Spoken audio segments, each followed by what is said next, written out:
After the recent situation of last week where I asked the ministers about the cost of living and how that'll be affected with the new reduction of emissions to 75% in 2035, I'm going to go around locally, have a look at what things are and what things cost, and give you an update on where we are at the moment and where we sit as far as price, fishing, people harvesting, what it costs to do this sort of stuff, so that we can then look at what's happening actually now before we do the transition.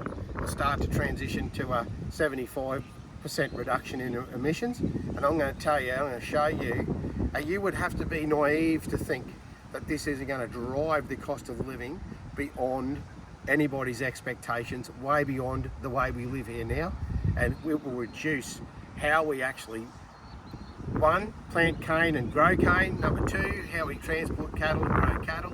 Our fishing industries, both for commercial and recreational, no one will be exempt from the costs that this 75% reduction in emissions is going to drive. Let's get in the car, let's go and do the job. The cane industry, one of the backbones of Queensland's economy. I've just been told by Graham Blackburn up in the valley at Morani that his cost to irrigate his crop per tonne has gone from $1.50 up to between $7 and $10 a tonne. Now, with the increase or the 75% reduction in emissions, there will be a definite increase in fuel.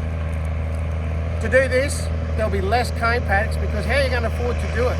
By the time you pay wages, and this is a family business, I'm here at Farron Bowman's, his wife, his son, Farron Cuts, and then Farron's cousin Cuts as well, they can't afford to do it.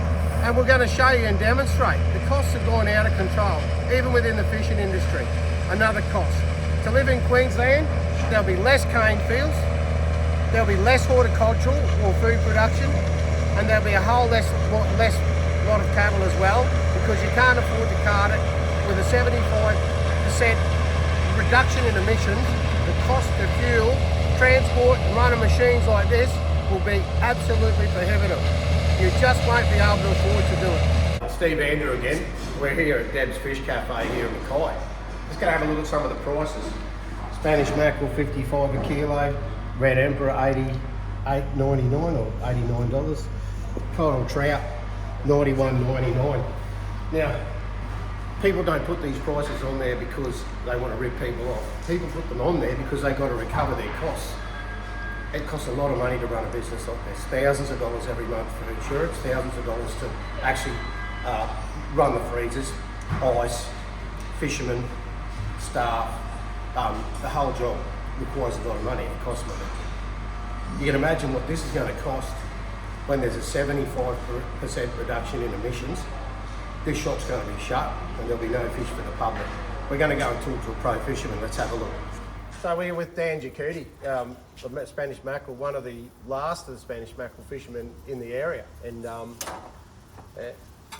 Dan's got a big job ahead of him as far as staying in the industry. We're looking at this 75% emissions reduction.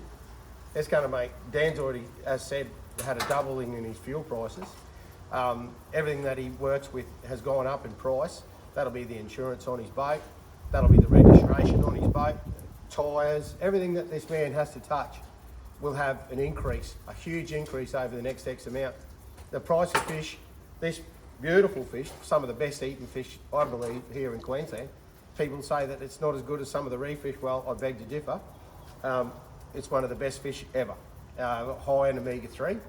Anyway, the whole situation is this. The government, both sides of politics, both the state LNP and the state Labor government, have made an increase or decrease of 75% emissions, which will increase everything this man has to do.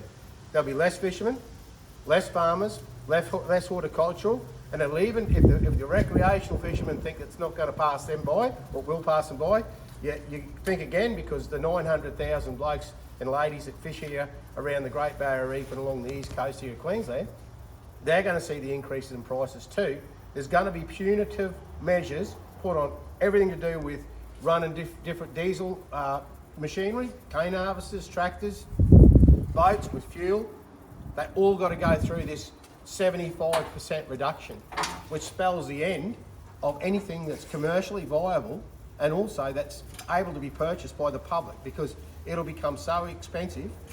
I think we'll be just where they want us to be, eating insects and eating fake meat. You don't want to eat fake meat when you got meat like this, trust me on that one.